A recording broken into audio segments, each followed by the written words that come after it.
So yan guys, meron naman tayo sir sa inyo na Raider 150 na problema na Raider 150 mga kabuknoy, yung kanyang camshaft holder. Ayan o.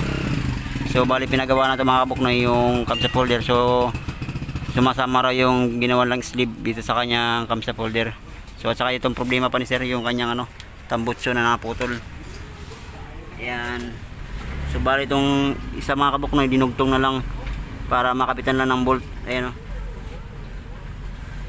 Yan, ito pa yung pinagawa sa sa Laguna sir, no? Yan, bali sa Laguna pa pinagawa itong sleeve na to.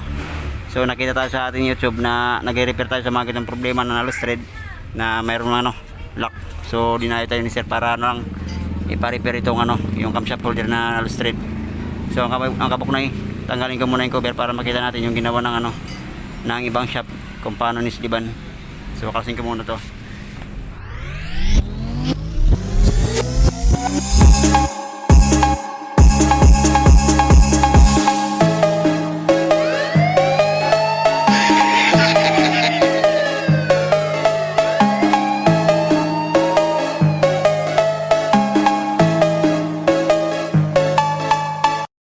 Ayan guys, tanggalin na natin yung bolt sa may head cover nya. Ayan, para makita natin kung paano rin-repair yung sa may cam holder. So bali ulitin na natin mga kabuknoy dahil na bagong repair lang to. So babaguhin ulit natin. Bali ito pala yung rin-repair nya, yung mayroong epoxy, yung may pandikit.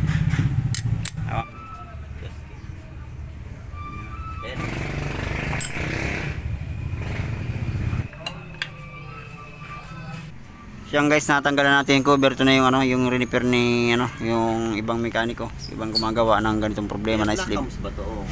So tanggalin ko muna mga kabuknoy itong isang cam holder na to, yung isang peraso. Tingnan natin kung ano nilagay niya. Ayan, so karasin ko muna. So yan guys, ito na yung ito na yung bagong repair. Nisliban na rin siya. So bali sumama na rin pala ito mga kabuknoy yung sleeve. So bali dinikitan lang ni sir ng ng gasket maker. Ayan, so tanggalin muna natin, tingnan natin kung anong linagay nila yung bakal. Check natin kung para sa tray daw? yung blader. Oo. So yung blader daw linagay dito mga kabuknoy. So check natin, tanggalin ko muna para palitan natin ng bagong bolt. So yan guys, sinalang natin sa ating gato. So weldingan ko muna para matanggal natin yung sleeve na linagay. So babaguhin natin yan mga kabuknoy. So yan mga kabuknoy na natanggalan natin yung sleeve na linagay. Ayan. So ang gagawin natin, ang ginamit pala dito na pang sleeve nila yung 10mm. So gagamit din tayo ng 10mm para dun sa karating sleeve. Saka maglalagay tayo ng lock para mas matibay siya mga kabuknoy. Yun yun, sleevean ko muna. Lagyan muna tayo ng tornilyo. So guys, so na yung ginawa natin mga kabuknoy, yung linaliman pa natin. So itong gagamitin natin na tornilyo, yung 10mm. Ayan, so ilagay na natin yung 10mm na tornilyo. So maglalagay tayo ng lock na 5mm para dito sa ating sleeve.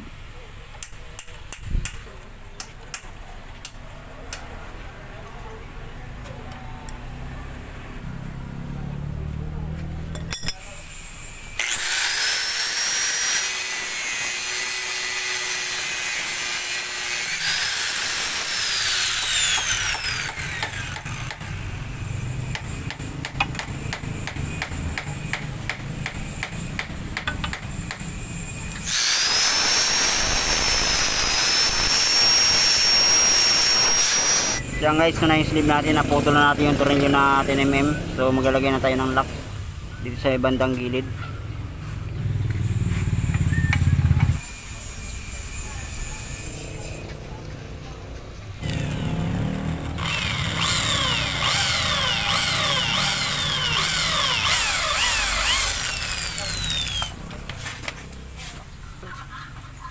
Mga nila sa labas. Basura dun.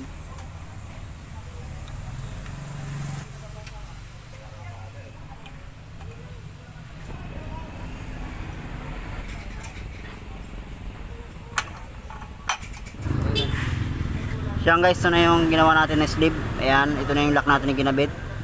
Papansin nyo yung lock. So mga kabuknoy, bali patuloy na natin yung ginawa nating lock dito sa kanyang cam holder. So tanggalin muna natin yung nakosli.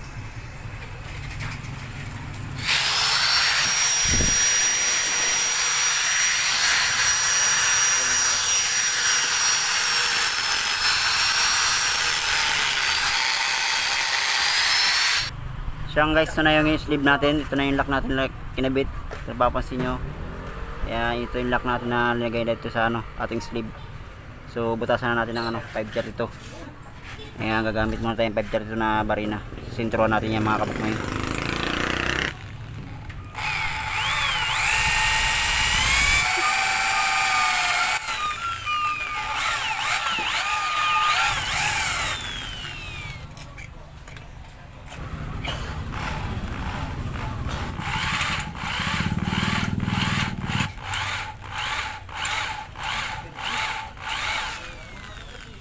So yan guys, nalagyan na natin ng ano, butas na 1/4. Ayan, nabarinahan na rin natin. So yan, next natin yung ano, yung ating thread na 7mm. Ayan.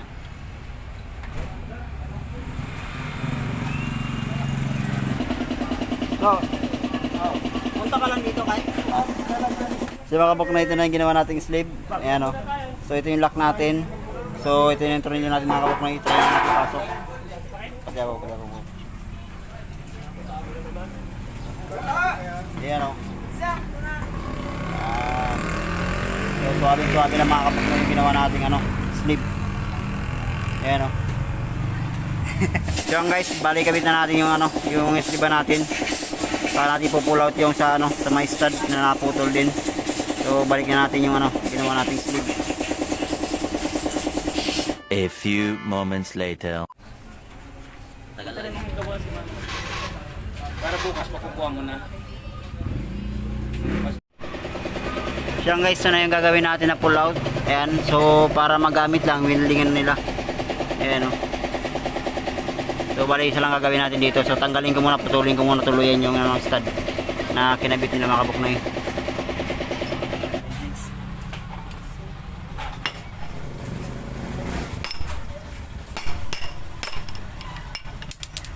Sa mga kabuknoy, na putol ko na yung ano, yung pinagdugtungan. So saka natin barinahan. Kailangan masinturuan natin yan yung ano, yung kaputol.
Ngayon tututo ko sa'yo, Gul.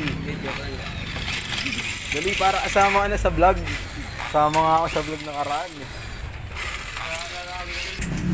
So guys, nabutasan na natin ng 7mm. Ayan. Ito na yung naputol na ano, yung tornilyo.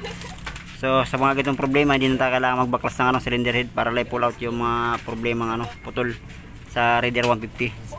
Ayan, so ito na, nakatikip na rin natin yung ano, cover. So lagyan na natin ng ano, thread mga kabuknoy yung ating binarinahan ng ano. Ayan.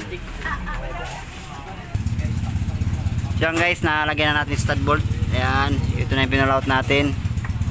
Ayan, ito na yung ano, yung stud na naputol, saka yung nalustred dito sa cam holder nya. So iwas baklas na rin ito mga kabuknoy sa ano, sa cylinder head. Saka iwas gastos na rin. Yun, kabit na natin yung tambutso.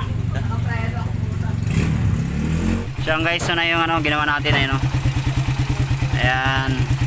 So sir pala galing pa na ano, ng Rizal para ipagawa lang yung lustred, tsaka yung pinapull out na rin yung ano, yung putol na dinugtungan lang.